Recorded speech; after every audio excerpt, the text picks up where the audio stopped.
hutang baik versus hutang jahat. Hai, saya Ria.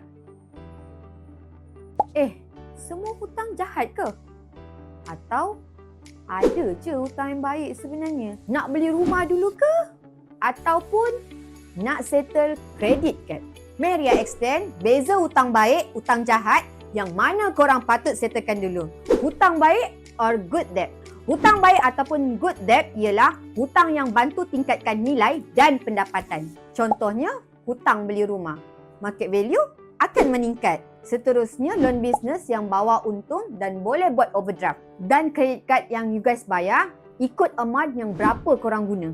Next, hutang jahat ataupun bad debt. Hutang jahat ataupun bad debt ialah something yang susut nilai dan tidak memberi pulangan. Contohnya, penggunaan kad kredit. Guna untuk shopping, tapi pembayaran minimum sahaja setiap bulan. Buat personal loan, beli iPhone, pergi travel.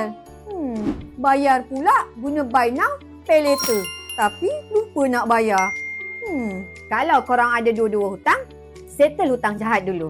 Dan biasanya hutang jahat ni interest rate tinggi, tak bawa pulangan langsung dan boleh menyebabkan kewangan kita semakin sempit. Cara nak mula settle hutang jahat, senaraikan semua hutang, susun mengikut interest yang paling tinggi, bayar minimum semua tapi fokus lebih pada interest yang lebih tinggi. Jangan takut nak berhutang korang.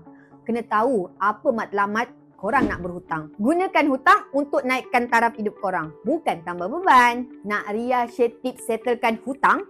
Komen nak. Sehari seilmu, follow Kiwel.